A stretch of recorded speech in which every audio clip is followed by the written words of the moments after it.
Everybody say, praise the Lord. Kusgo na to, praise the Lord.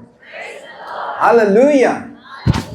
Gantanan, maingon, kid recipitor, ad modum recipientes recipitor. Wala na yung nakasunod? Actually, that's a Latin maxim, a Latin word, a Latin phrase of whatever is received according to the condition of your heart or according to the manner of the receiver. So, kung unsay imong expectation karon, kung unsay conditions imong heart, nag-expect kag 100%, you will be transformed, you will receive the blessing from the Lord, and you will receive it. Pero og lantaw nimo 10% lang, more po na imuhang madawat. So, karon, let's talk about the prodigals. This is very common, this is very basic nga ato ang gilantaw og a lot of us here, pamilyar na kita sa sitwasyon sa dunay amahan nga dunay duha ka anak. Og ning lakaw ang isa nagpabilin og unsay character sa usa ka amahan pod. Og before ta mo padayon, let's pray. Let's close our eyes actually and let's continue to be in the presence of the Lord. Let's pray. Lord, we thank you for this wonderful hour. We thank you for this wonderful day. We've gathered here, Lord. We are one in spirit by faith, O God. And as we continue, Lord, to hear, to ponder your word today, Lord, we pray, Lord, that your presence will be with us always, that you will continue to anoint your servant, Lord, more of you, less of me, O God. And Lord, we pray that your word will be a rhema word, will be a living word to each one of us. Continue, Lord, to stretch forth your hand, to do miracles, wonders, Lord, to each one's lives. And Lord, today, not just the enticing words of man's wisdom, but your word alone, O God, mo ay matuki o mahimo na mong living principle, O God, mahimo na mong guiding principle, o mahimo na mong ikinabuhi, O God. We thank you for thy word, Lord, and take full control of everything, Holy Spirit, as we welcome you, Lord. Move as you wish in this place. In the matchless name of Jesus Christ, we pray. Amen, amen, amen. So, maghisgot ta mga igsoon about the prodigals. No? Maghisgot gani tag prodigals, moingon tag prodigals, meaning spending resources freely or recklessly. Wasteful. Yung tag wasteful ba? And then, at the same time, having something on a lavish scale. Sobra-sobra, giusik-usikan. Actually, dili lang prodigal son. May hisgutan po na to, mahimo siyang prodigal father. Kay grabe ka lavish ang iyang gugma, ang iyang grace. And as we take a look sa Luke chapter 15, verses 11 to 32, kung basahon, Jesus continued, there was a man who had 2 sons. The younger one said to his father, Father, give me my share of the estate. So he divided his property between them. Not long after that, the younger son got together all he had, set off for a distant country, and there he squandered his wealth in wild living. After he had spent everything, there was a severe famine in that whole country, and he began to be in need. So he went and hired himself out of the citizen of that country, who sent him to his fields to feed pigs. He longed to fill his stomach with pods that the pigs were eating, but no one gave him anything. When he came to his senses, he said, how many of my father's hired servants have food to spare? And here I am starving to death. I will set out and go back to my father and say to him, Father, I have sinned against heaven and against you. I am no longer worthy to be called your son. Make me like one of your hired servants. So he got up and went to his father. But while he was still a long way off, his father saw him and was filled with compassion for him. He ran to his son, threw his arms around him, and kissed him. The son said to him, Father, I have sinned against heaven and against you. I am no longer worthy to be called your son. But the father said to his servants, Quick, bring the best robe and put it on him. Put a ring on his finger and sandals on his feet. Bring the fattened calf and kill it. Let's have a feast and celebrate, for this son of mine was dead and is alive again. He was lost and is found. So they began to celebrate. Meanwhile, the older son was in the field. When he came near the house, he heard music and dancing. So he called one of his servants and asked him, "What was going on? Your brother has come."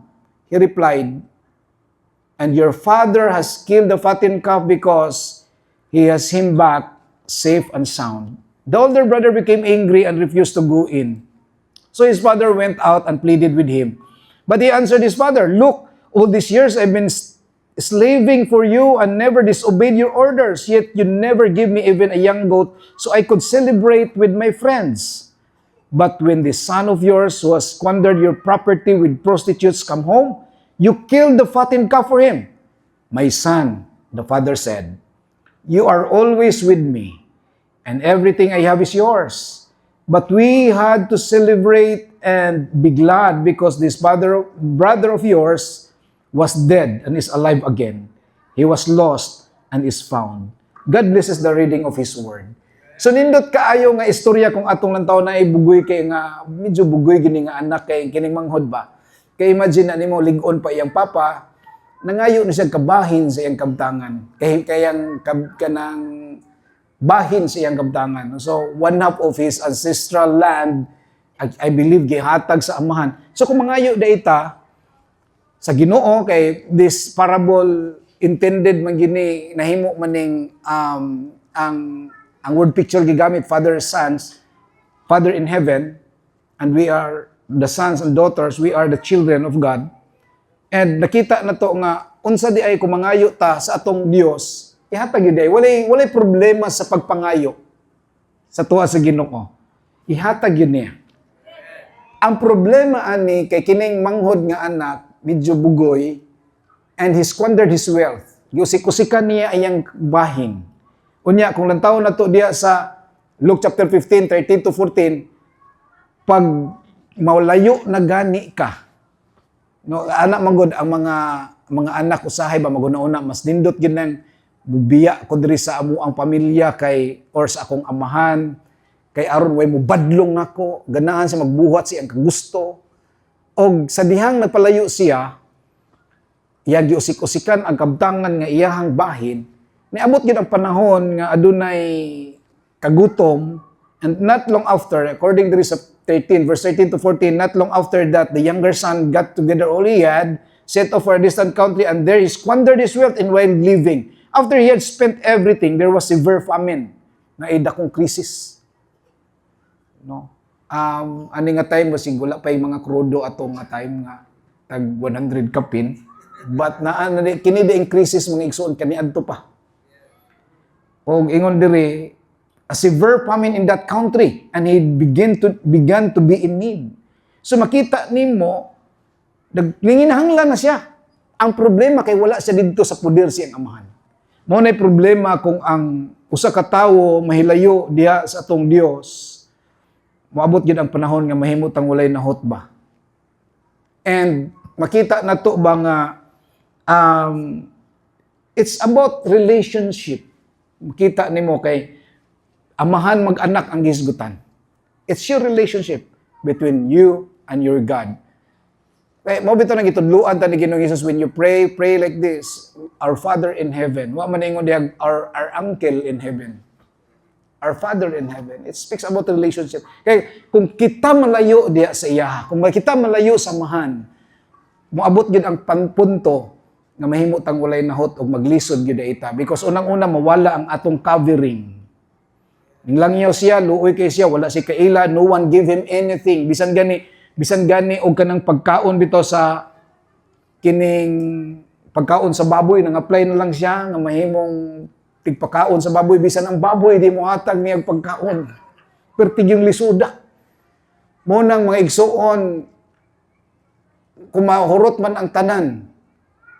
But if you think that you've lost anything, everything, but not lost your faith in God, you have not lost anything at all. But if you think you have everything but lost your faith in God, you have nothing. Naba mo diha? Kaya ayaw gyud ninyo wala ang atong fellowship, diya sa atong Ginoo, sa atuang amahan sa langit. Og kini hulagway gid ni ani. Og makita dayon nato diya ba ang hugot line dayon ani nga time, ingon dayon siya nga mubalik na lang ko sa akong amahan and then maingon ko nga, consider me as your hired servant na lang siguro. Kay wala man, lisod man yun kayo. Pero may gani, bisan siyang sipyat, nakahinumdum siya, og mao ini ang punto, ang meaning sa repentance ba?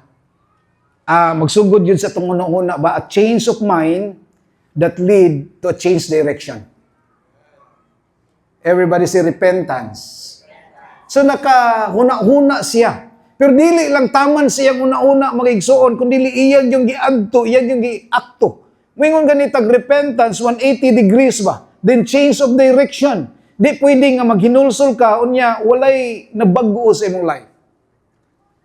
Kasi naka-experience diri parehaan ng bataan ng layas. Ubutaan na yung kaaning mga taga-mayong, wag giniagin yung layas. Ako, niagi ko mga igsoon, ning layas ko. Pwede rin mabuhatag kami testimony, no?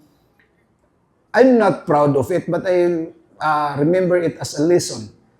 Nga, grabe kayo, when I was in college, I used to be a drug addict before. I used to be a drug user, na-post pag may gamay sa mga eskwelahan. Itong giingon de St. Michael's and other school. Kabalo mo, ang kwarta sa akong mama, kay naman may bugasan diha sa una sa Giisano, dapit, likod sa Giisano. Yan ang wheat market dapit. Magbaantay ra ko diha, og pila ka oras, magkuha rin ko, kupit. Ang tinigom sa akong mama, nga mga, apil to mga dollar, 25 pa ang value sa unos dollar. Gihurot na kong kuha, wag sa kabalo, for pila ka months, abi niyag puno na iyang alkansiya. Ang katong mga tag 5, even coins, katong coins niya nga, mga tag 5, tag 5 pesos, wala sa kabalo nga, wala sulod ang iyang alkansiya, kay bangagan akong ilawom. At pagkabalo na ko, nga masapnan ako, ning layas ko igsuon. Adto ko kusamis kay Mulavi mo ko gadako. Ay istorya mi Pastor John kaniya kabayan. Uli ko sa Mulavi. Then tawag din akong papa, dong. Uli dire taga-anti kag chance, palarga ti kag Laguna, kay taga Laguna man akong papa. At that time, grabe gid kayo hadlok ko. Pag uli nako mga igsoon, wa ko nagpakita dayon. Kay pagkakita nako sa ako ang papa, lahi kay tinan-awan. Kana bitong kita mo ka ng tinanawan ng murag mukha og tao ba? So, niana sa ko sa mga kauban ng mga atong katrabaho sa mga, na si papa, si mama, na, li isa ko, anak ko, kituwa na gino, isugay yung sa akong kung ipagkuan. Pero, kining bitong kuan, kining giulagway diri sa Bible, grabe gid ay kaining the love of the Father. Makita ni mo unsa ka prodigal po ni nga amahan ba? Sobra-sobra kay grasya ngayang gihatag og gugma siyang anak nga badlungon. Naba ba mo diha? Sa dihang nakita niya, no? Padulong pa lang siya. Nakita na sa siyang amahan. Ug kabalo mo, hallelujah. Gitagbo siya siyang amahan o gigakos o gihagkan-hagkan. Lahi gid no kay kining typical or biological na to usahay kung dili wala gid ay God's fatherly love ang atong biological father. Lahi gid. Ang tinan-awan na duol gini bagon man gyud ko ni Rod. Pero kining gisgutan ri grabe gyud. Imagine na nimo pag uli niya kining bataang badlungon ning uli siya. Dili pa gyud to actually dili kung imo gyud bitong ilawong pag-ayog matngon sa iyang kinabuhi. Ding uli pa gyud ning bataa dili tungod kay miss ni iyang papa. Nakuha ninyo? Dili tungod kay nahigugma sa siyang papa. Ang iyang gimis pa gyud ani ang pagkaon kay gutom na gyud kay siya. Yang una-una nganong naamang ko dinhi nag-antos nga didto sa balay sa akong amahan daghan kay pagkaon. So ang iya ang una-una pagkaon yun gihapon ning uli ni siya tungod kay gigutom siya dili kay tungod miss ni iyang papa. And grabe kayo ang amahan lang yun ba? Naghulagway gini sa gugma sa tong amahan sa langit nga grabe gid kay mo dawat mga igsoon. Kay sa dihang gitagbo siya, gihagkan siya paulit-ulit mga igsoon. Ang irony ani mga igsoon, dramatic irony ani pagdagan sa amahan, Kung atua lang to, wala na. Kaya pag uli na ko, akong relate akong kagalingon ba, pag uli na ko, yana mo na ko ba? Uli-uli man ka. Uli man lagi. Ingon kaya na nimo ana man. Kini lahi ni. Unya kabalo ba mo mga igsoon nga ang kustombre sa mga Hudiyo dili na mo dagan basta naa silang posisyon. He is a father. Yang anak mo naglayas ng pabadlong dili na basta mo dagan. Pero iyang gilantaw kung atong lantawon diri mo'y ning dagan. Unya hallelujah. Wala pa gani nahuman og istorya nya baho kay itong iat sa yubab mo Kanang bantay mi sa baboy unya lapok bahong lapok gigakos wa pa mahuman siya istorya.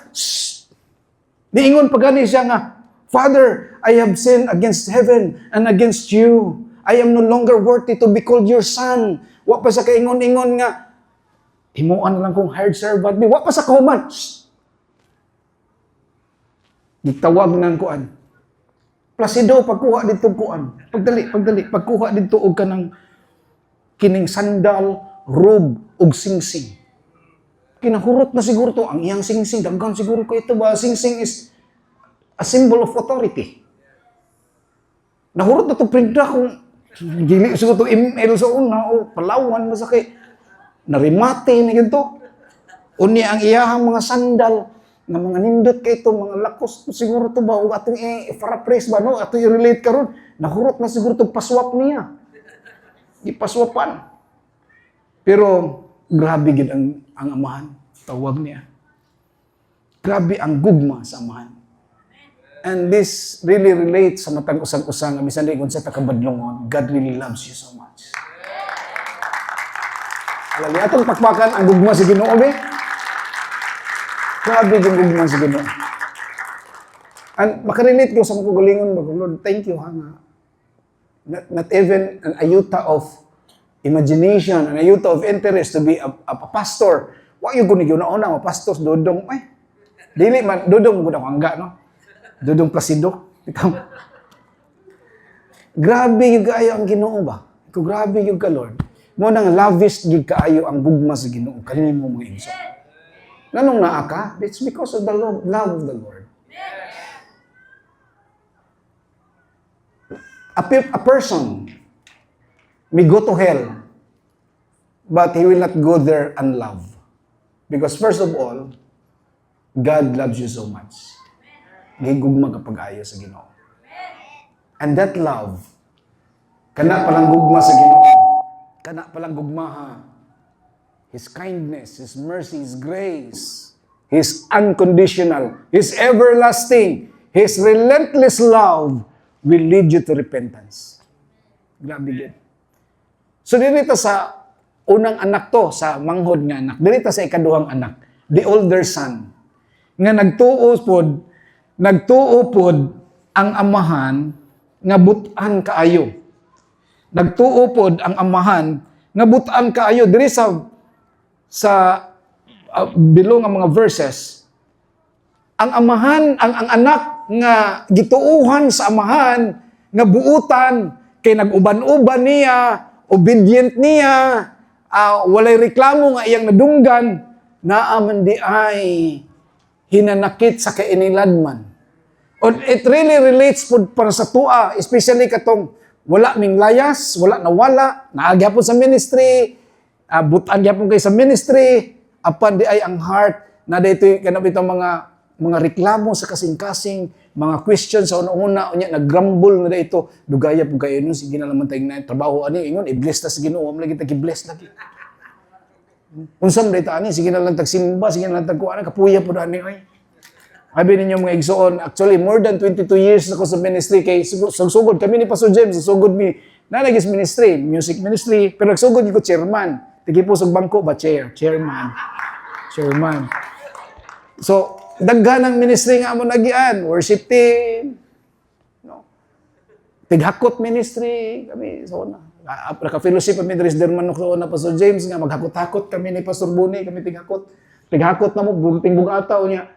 Ang among keyboardista mag-keyboard dito diligid. Sige maggulbul. Kinig yung tuwa na og. So, naatod ta sa ministry, it really, kuan gani represent sa ato ang mga kinaiyaba nga naatuod ka. Buutan tuod ka. Pero ang imong kasing-kasing, murag pareha aning older son, nag-question. Og sa dihang, bibo man day kaayo, nadunggan niya ba? There's dancing, nadunggan niya. Unsa man ni aron, murag kadungog lagi ko. Unsa ron tingog, hawak mo ang beat, hawak mo. Unsa aging nasasayaw dito ron. Grabe kayo mga sasayaw ba? Bibo kayo. Iadto siya dito. Ato lagi para praise na. Pag adto niya dito, unsa man ni? Ang resulta mga igsuon, ng luod. Nag-question siya. Ngano nagsubay man sila sa verse 25 kung imulang taon ngano unsa may hinungdan ngano nagsugba-sugba man mo diha ngano man 50 man bibuwa makain ninyo. No kadungog siya, murag naagi nanayo lagi. Nyep. No, wala pa siguro tong mga naana sa una no. Nang luod ang magulang. Og dili siya mosulod. Di siya mosulod. Kay nang luod siya nganong ang kining badlungon nga manghod niya nga he squandered his one half of ancestral land nga iyang gikuha. Muna hinuoy gipistahan siyang amahan nang luod og di mosulod ang magulang mga igsoon. Pero ang iyang amahan mga igsoon, his father went out according sa verse 28 ingon diri nakiusap siya. Wala po nga saba. Ambot lang ka kung ikaw ani amahan, di ka mga saba. Sulod na diri, ikaw gidudong, kuhan kay ka. Ana siguro no, pero wa po siya nga saba, iyang giduol. But he answered, ingon diri, but he answered his father, kung diri sa verse 29-30, look, daw ang reklamo sa usa ka magulang nga anak. Pareha lagi ni sila, three prodigals. Ingon diri, look, all these years I've been slaving for you and never disobeyed your orders. Grabe ka obedient. Bisa pagkuhag silig, dito kuha, grabe yun. Obedient gid kaayo. And yet you never gave me even a young goat. Bisag kanding wa gid ko nimo tagai. Kanding na lang mag-ingon. Ingon diri, you never gave me even a young goat so I could celebrate with my friends. Magkaldirita mong dami lami ito ay pulutan ng kanding wa gid ko nimo tagain sa isa ka kanding among celebrate sa akong mga amigo. But when his son of yours, ingon diya, pero ang imong anak, but when his son of yours, who has squandered your property with prostitutes, comes home, you kill the fattened calf for him. Naglitson na noon kagatutambo kayong baka, nga kining badlungon kay ning uli, nya ako, perting butanan ako. Mo de, wala ba gay inani diri no? Wala na diri ay, wala na diri. Wala na diri tuhanas layo, uban. Nganong yang goat man ang gibutang because mo lagi na lami ang pagpulutan no. Mo na nga bisan tuod ay no. Naata sa church, naata sa ministeryo sa Ginoo, you do everything what you think pleases the Lord sa ministeryo, but kung naada ay gihapon tay mga ano bitong grumbling mga words ato ang kasing-kasing para sa Ginoo, sa atong amahan, dili giday maayo gihapon. Ginasuta giday ta sa Ginoo. Kung ikaw siguro amahan ani basin masakit ang gihimo sa imong older son, kay ngano man, gi-expect nimo nga buutan, pero nagrebelde day sa kasing-kasing. Wala gyapon na dinhi. Muna nga abi ninyo nakita tatanan sa Ginoo. God sees you. Kung ikaw dugay na sa ministry, niabot mo gud na sa time bisan ako ay experience dito sa Lanao pag abot nako didto. Ang church nga among gi-stayhan sigig baha ba? Grabe gyud sigig baha every week, 2 times, 3 times a week magbaha pasanting ulan. Nya ang among atop sa una kay kana bitong nipa unya tulo kayo kay pag adto nako didto pioneering stage pa man. Pero mayroong baha mga igsoon, saka ng tubig, malipayon pa kaya akong kasing-kasing. Lord, okay lang kayo, wala problema na. Butaan kis dudong. Sige, ito na kuton. At sabi sa mga instruments, ito na kuton. 2 times, second time, okay lang. Hakot dito na mo. Pagka 3rd to 4th time, nga sigig baha, nagreklamo na ko sa Ginoo. Inko, Lord, dili mangyud maayo ang tubig baha. Mahurot mo kalunod ang imong gamit. Sige na lang may alsa. Kanang imong giingon, bagulbol ko sa una-una ba? Kanang imong giingon nga all things work together for good to those who love you. I love you, Lord, pero nga imong magbahaon mo man eh. Walay good, ana. Isulay kog ampo, pareha ka, si Brother Edim God, tong election na nga time, 2004, nag-pray dito sa Pilais complex ba, ni Anar sa Panginoon, ilipat mong ulan sa dagat. Why 1 minute mo iksun undong ulan? Kung piyaw mo ampo mo. Ampo pos Dudong Placido. Enggo, Lord, ibali ng ulan sa dagat. Jamot may kusog. Enggo nga blahi, ginitong guanda. Ang nahitabo mo igsuon, yung sugod nagsaka ang tubig. Napaugat yung ko, hapit na sa stage. Ning lingkod ko sa stage. Ikaw, pabaha. Imuha mo na, Lord. Dili man ako. Pabaha. Guba na tanan. Okay, puslan man nga, gabagulbol ko ha. Ayaw, mapastor na ito nga tayo. Hapit naman yun. Adi ko na sahon. Hapit na yun. Sahon na lang tayo. Alsa na mag-alsa. Alsa rin yun yapon. Di mo kakagonta. Lakaw ko ni uli kong iligan. Gibiyaan ako na, baboy dito do kamo. Pasag din na dong malumos. May ganito kong mga batanon. Ilang kita bang? Di uli ko, sakay kong jeep pa man to sa una. Kaya ko jeep, gulbul ko sa Ginoo, gilaw, sige yung istorya, Lord. Ngano magiging gitugot, magiging mong pila. Kapila ka, imo ka mo itong gamit, mo pa'y galisod. Kabalo mo say tubag sa Ginoo in my heart. Wala pa. Sunod na lang invitation ni Pastor Jim ng history. I'm just kidding. No, kidding aside. Unsay nahitabo, naingon ko nga, Lord, wala gyud maayo ato. Pero ingon ang Ginoo mga igsoon, sige kag bagulbol ba? Sige kag bagulbol nga bahaan ng gamit. Bisan og isa ka minuto, padadaan ti ka dihag tag-iya sa mga instruments, tagaan, kaya ko na buhaton. Pero what I need to know is what's your inside sa imong kasing-kasing, imong respond to that particular testing situation. Dito ko na kaingon, bitaw, Lord, no, sorry, Lord. Nakita ka sa Ginoo igsoon. Ang imong kahago, ang imong kakapoy, murag si King Gob ba? Si King Gob is a tele-evangelist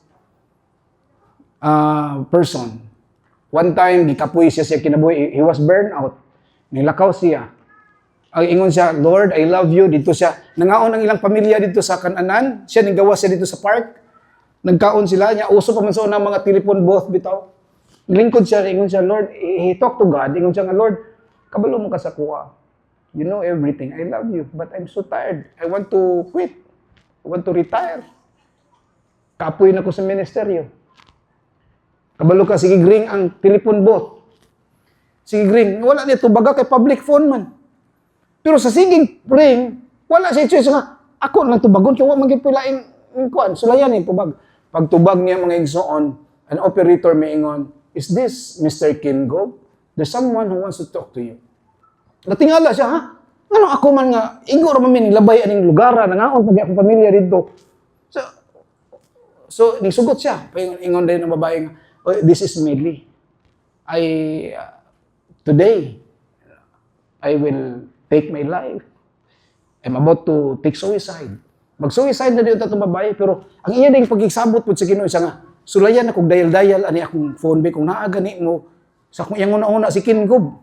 Kay makita man niya sa TV, basi makatabang ni nakong tawhana, pero wako kabalo siya kung saan pagkontak, ako i-dial. Kung di ni nako ma-dial, maghikog nako.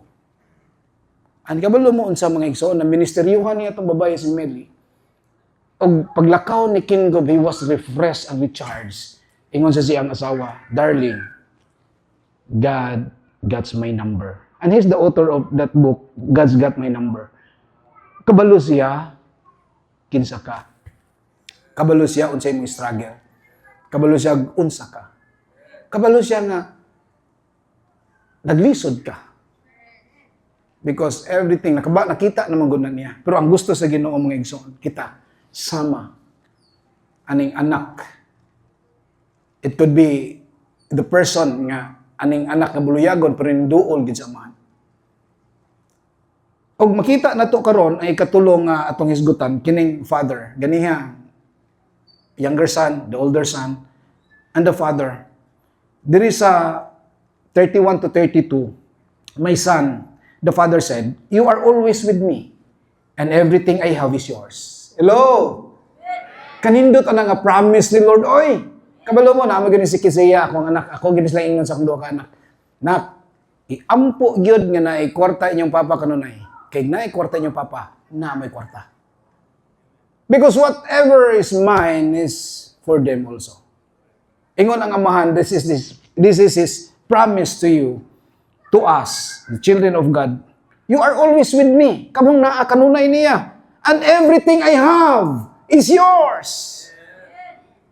Kaya kita mga igsoon, kung krisis man ang kalibutan, di ta mabalaka because we live by faith, not by sight. And our economy is based on heaven. We are of this world, pero balo ko ang langit mga igsoon. Ang gold dito is paltura. Aba mo diha? O naata sa Amahan, we are secured. Ingon niya, and everything I have is yours. But we have to celebrate and be glad because this brother of yours was dead and is alive again. He was lost and is found. Grabiha kayo, no? Pag istorya pagyan niya, dili pa siya gitba siyang older son. Everything I have is yours. Muna silang kisi, gampo ganyan, Lord, i-bless si Papa kanunay, kinaapog kay blessing. Usahay makaingon ang tao, ang older son, nakaingon sila ba nga, bali maning, binuang maning kay baliman. No, ang sipat man hinuon mo ay gitagaan, gilitsunan. Unya, ang pinakabutan hinuong older son, no, wala, dapat pabuya iya ha.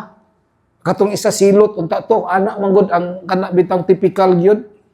Pero abi ninyo mga igsoon, pakita sa Ginoo how lavish His love for you and for me. Unsa ka, grabe po din ka prodigal ni nga Amahan, lavish. Grabe ang iyang gahatag ug gugma grasya para kanimo kanako mga igsoon. Usahay gani kita mo demand, kitang naa sa ministeryo, kitang dugay na diya sa Ginoo mo demand ta, Lord, akong kanding, mura ta older son. Pero actually, kung imong lantaw ni mga igsoon, pareha sila. Ang ilang gilantaw, ang wealth ra ilang nakita silang Amahan. Ang ilahang bahin, ang pamana, gikuha sa younger son. Ang katupong older son, mauman po gyapon. Ang iyang gusto, katura gyapon pamana. Pero makita na to that the love of the Father is sacrificial. The love of the Father is everlasting. The love of the Father is unconditional. Unsa may mga benepisyo pagbabalik ta diya sa atong Dios Amahan mga igsoon, the Father's acceptance, forgiveness. Ang pagdawat sa atong Dios Amahan. New dress, di ba? Patagaan. Pagkuha nitong sinina, be, kay gutay-gutay na nagsinina, wala na ni. Di na mao ang kuha, nagbinali na nagsinina. Gift of righteousness. It symbolizes gift of righteousness. Ring, spiritual authority. Sandal, that's the ministry. Ibalik ka sa ministeryo. Fattened calf, tambok nga, baka nga, gilitso nila. Material blessing. Celebration and feasting, unsa may simbolo ni? This is the benefits of coming back to the Father through joy. Ang tinuod nga kalipay na ay celebration gid diya. Mo na magudya ka ta, yay! Hallelujah, murag dili kini na pakpak sa malipayon katong nasa Amahan. Hallelujah, pakpak og hallelujah! You are blessed because of God. You are in the Father's arm. At the same time, the protection mga igsoon under the Father's covering na. And the presence of the Father mo na importante kayo. Nga kung naa ka sa imong Amahan, kung naa ka sa Dios Amahan, naa ka sa Dios, pagkanindot the manifest presence of the Lord, imong mabati. Kanda gipina kanindot mga igsoon. Actually, every Sunday, this is the highlight of your day. Every moment nga naa ka sa presensya sa Ginoo. Unsay kalainan sa omnipresence o manifest presence. Di ba? Ang omnipresence na magida kanunay, God is present everywhere. Amen. Amen. Amen. Pero unsa may diferensya ng manifest presence? Mabati nimo ang tangible touch. Panalitan. Minani no atong kuan. Naay milyonaryo din he. Yes, naa.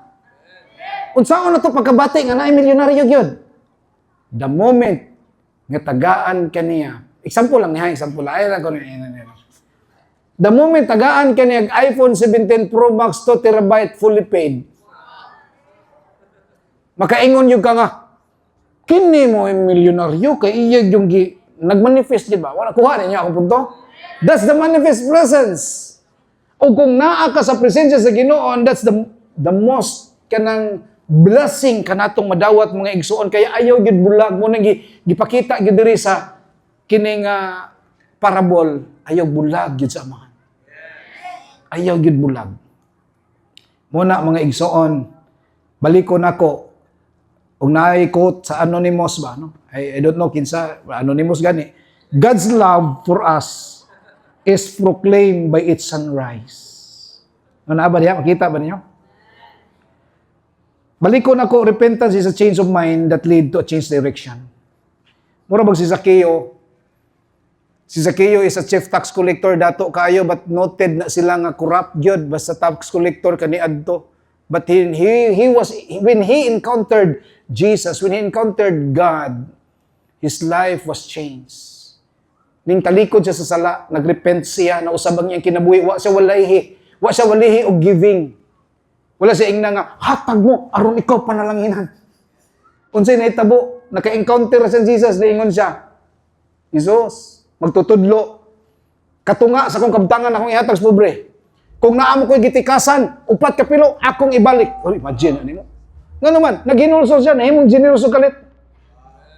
Muna'y paghinulsol. Kung naghinulsol kasi mong sala, wag kasi masimba, kaupat di ka masimba si sa balikan sa upat kapilo. Hello, na ba mo diha? Ayaw, di ginato dapat i-take for granted. Happy to my son, I don't have the luxury of time, but I believe naghihistorya na ang Ginoo sa ito ang matag-usab-usab. Amen. Amen. And I will finish this with these two stories mga igsoon, nga itong masabdan, maayo. Naiusa ka panahon nga, Vietnam War to, naiusa ka team captain siya, sa dihang na-encounter sila sa ilang kontra mga igsoon, naiusa ka iyang under siyang squad nga nabilin. Pasakay na sila sa helicopter. Murag katong platoon nga salida ba. Imbes nga musakay na sila tanan, na inabili niyang private, iyahang tagbo, gikuha niya kay ipasakay una sa kining gikuha nila. Ang problema kay katong team captain nila na igo mo'y namatay. At the same time, nahibalaan sa inahan. Nahibalaan sa inahan, gipadadaan siya glitter, pahibalo siya sa kining grupo, ma'am, ang imong anak namatay tungod kay naa siya giluwas. Perting hilak sa inahan. Pero one day, naibalaan sa inahan nga katong giluwas yang anak na adidto silang lugar. So, katong inahan ug amahan perting lipaya nga gusto nila makita kinsa nang bataang giluwas silang anak nga gibuhisan siyang kinabuhi. So, sa dihang nagkita sila anang gabi, nagmeet sila, nagkuhan silang schedule. Sus, karon kay didto man tong giluwas yang anak. Perti man hinuong hubuga. Wild man kaayo, way respeto sa inahan. Ma'am, ikaw day mama ni ko, ano ba, wild kay, way batasan. Wala na sa serbisyo, nagbisyo na. Ingon ang inahan. Mo ni giluwas akong anak. Sayangas kinabuhi sa akong anak. Gisayang-sayangan raman aning tawhanang wala man tarungang kinabuhi nga giluwas na manggaling. Daghan ingon anak nga tao giluwas na ni Ginoong Hesus. Wala gitarong ang kinabuhi. Pero balik ta dito sa Pikas, isa ka side pod of the story. Kung kinsa nakakita sa Saving Private Ryan. Kita mo to? Or Saving Private Benjamin rin yung nakita. 4 brothers to. Ang Ryan brothers, upat to sila. 4 brothers. Namatay ang tulo. Namatay ng tulo. Dili maako sa panggobyerno nga adtuon ilang inahan kay kada taon-taon na iliter, patay na imong anak. Pagkataon-taon, namatay na po ng ikaduhan mong anak. Ikatulong anak. Nya upat man sila. Gusto nila nga, dapat dili mabuhi pa ganing isa ka Ryan. Mo tong set up sila o mo save ang isa ka Ryan. Si Private Ryan. Mo tong silang Captain Miller mo ay nasuguan. Pero unsay nahitabo, nahurot silang kamatay para ma-save lang si Private Ryan. Na-save si James Ryan, si Private Ryan. Pero dito sa lubnganan, at the end of the story, ingon si James Ryan, every day, I think of what you've said to me on that bridge. I tried to live my life to the best I could. I hope that was enough, at least in your eyes. I've earned what all of you have done to me. Unta, na-earn ako. I live my life to the best I can. Kay inyo kong ipakamat yan. Isa ka squad, hurot, para lang siya masayid. Yun sa unta, deserve ko, ma-earn ako ang inyong respeto. Nga inyo kong ipakamat yan, kay gitarong na ko akong kinabuhi. Muna'y gusto sa Ginoo sa ato ang mga igsoon. And this whole story, in fact, naghisgot yun ni sa unconditional, relentless, everlasting love of the Father. Kabalo mo mga igsoon, God loves you so much. Because when you finally feel the love of God, kung mabati nimo ang lawom kayo nga gugma sa Ginoo para kanimo, unconditional, it changes you. Mag-usab nimo. Sa grasya sa Dios, mag-usab nimo mga igsoon. Saktog kay ng tema ni Pastor James nga, return, the grace-based repentance. God loves you on your good days as much as He loves you on your bad days. Hallelujah. God loves you when you feel it. And God loves you when you don't feel it. Hallelujah. God loves you when you do the right thing. And still God loves you when you don't do the right thing. Because His love is not based on who you are. It is based on who He is. It's not based on what you do. It's based on what Christ did for you on the cross. Inana kalawom ang gugma sa Ginoo kanato mga igsoon. Kung lantaw na to, ang Roma 2:4 sa Cebuano nga version ingon diri, giabusuhan ba nimo ang iyang pagkamaluluyon? Og ang pagkamainantuson? Og pagkamapailubon? Wala ka ba masayod nga gikaluy-an ka sa Dios aron maghinulsol?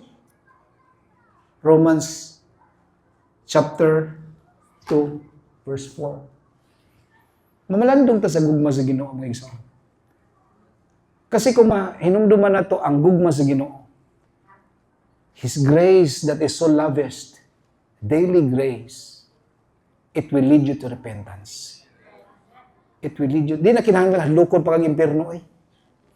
Blo, may impierno jud ka. Paggakos pa lang sa gugma sa Ginoo kanimo. Hallelujah. You are loved by God. Your life will change. Your life will be secured. Kung naaman ta sa crisis karon, mabati lang nimo, God loves me so much. Sumalo ko di ko pasagdan sa Ginoo. And His love is everlasting. His love is unconditional. Og walay makakuha sa gugma nimo ni Kristo. Nothing shall separate you from the love of Christ.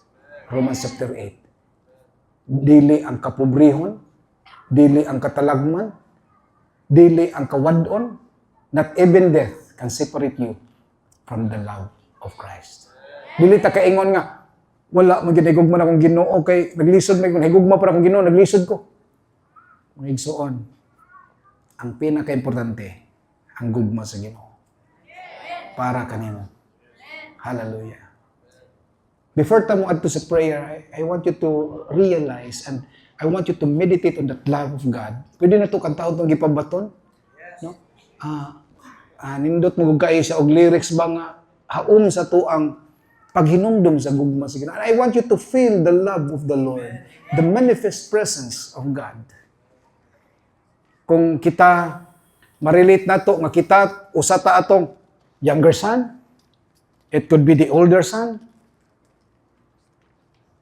Nindot kaayo nato ma-realize the love of the Father nga atong naangkon karon. Ug naangkon nato sa matag adlaw-adlaw mga igsuon nga kinabuhi.